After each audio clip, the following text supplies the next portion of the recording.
2020년 동안고 1학년 1학기 중간고사 논술형 1번 문제를 풀어보도록 하겠습니다.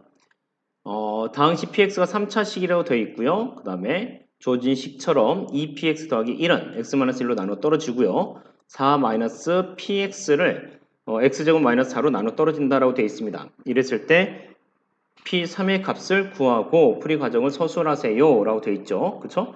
자, 이 문제는 그래도 좀 이렇게 익숙한 유형이 될 수밖에 없는 게 많은 문제집에서 다루고 있는 문제 유형 중에 하나입니다. 그렇기 때문에 여러분들이 오답 관리를 잘 했다고 한다면은 처음엔 틀렸을 수 있겠지만 오답 관리를 잘 했다고 한다면은 충분히 맞힐 수 있지 않았을까라고 생각이 됩니다.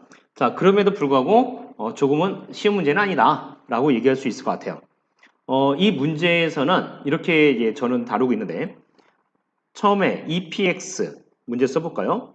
자, 이렇게 해서 EPX 더하기 1이라는 것은 분명히 x-1의 제곱으로 나눠 떨어집니다. 그래서 x-1의 제곱, 뭐 어떤 식의 곱으로 써지게 되겠죠. 그쵸? 자, 마찬가지로 4-px라는 식 또한 우리는 뭐라고 쓸 수 있다? x제곱 마이너스 a로 나눠 떨어진다라고 했으니까 x제곱 마이너스 4로 나누면은 뭔가 식이 나타나게 될 겁니다. 근데 이 괄호 들어가는 이 식은 둘 다 뭐가 됩니까? 둘 다 1차 식이 될 것이다 라고 예상해 볼 수 있다는 거죠. 1차 식.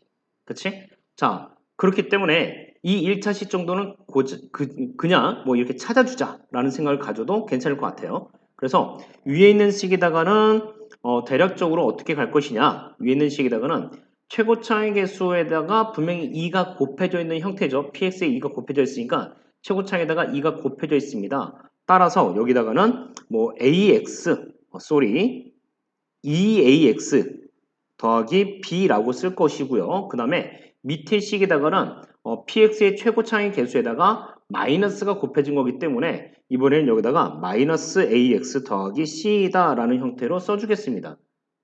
아시겠죠? 부호랑 개수를 약간 이제 생각해가지고 써줬다라고 생각해 주시면 될 것 같고, 이때 이제 우리가 해줘야 되는 것은 바로 이 부분입니다. 이 부분. 이 부분에서 x에다가 이 부분을 0으로 만들어줄 수 있는 x 값이 두 개가 있다는 거죠. 그쵸? 처음에는 x에다가 2를 집어넣어 줄 것이고, 그 다음에는 마이너스 2를 집어넣어 주게 될 것이다 라고 하는 겁니다. 위에 있는 식을 선택하지 않는 것은 당연하겠지만 이 식을 선택하게 되면 자, 이 식을 선택하게 되면은 얘를 0으로 만들어줄 수 있는 값이 하나밖에 없습니다. 하나. 그쵸? 그렇기 때문에 별로 좋은 식은 아니에요. 그래서 아래에 있는 식을 그대로 이용해 주겠다라고 보시면 될 것 같고, 그러다 보니까 x에다가 2를 집어넣어 주게 되면은 이제 뭐가 됩니까? 4-p2가 그대로 0이 되고요. 또 4-p-2가 역시 0이 됨을 알 수가 있습니다.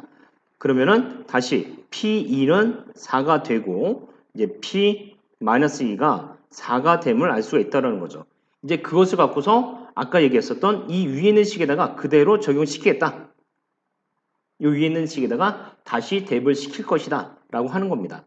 아시겠죠? 그래서 이제 이쪽에다 끌고 와가지고 x에다가 2를 집어넣어 주게 되면 2p2 더하기 1이라는 값은 2를 집어넣기 때문에 우변 자체는 어떻게 써집니까? 4a 더하기 b라고 써지게 될 것 같고, 그 다음에 2 곱하기 p-2 더하기 1이다라고 해가지고 x에다가 마이너스 2를 집어넣어 주게 되면 이번에는 9 곱하기 마이너스 4a 더하기 b라고 하는 식을 찾아낼 수 있을 것 같아요.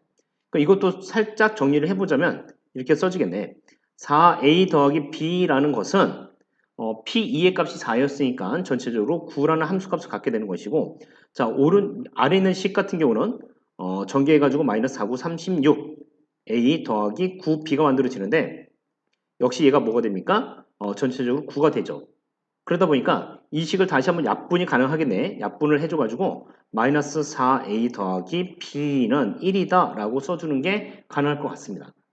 따라서 이제는 뭐 해줍니까? 이 두 식을 가볍게 연립을 해주겠다 라고 하는 거죠. 그쵸? 자, 두 식을 연립을 해주면은 이제 b라는 값은 뭐가 나옵니까? 5가 나오게 될 것이고 b가 5가 나왔기 때문에 a는 1이다 라고 써줄 수 있다는 거죠. 그러면은 다시 이것을 갖고 어디다가 쭉 타고 가서 원래 있는 식이다. 처음에 찾았던 식에다가 그대로 집어넣어 주게 되면은 아마 이렇게 다시 한번 정리가 될 겁니다. 2p x 더하기 1이라는 것은 x-1의 완전제곱식에다가 a와 b를 찾은 걸 그대로 집어넣어가지고 2x 더하기 5라고 써줄 수가 있을 것 같아요. 그렇죠?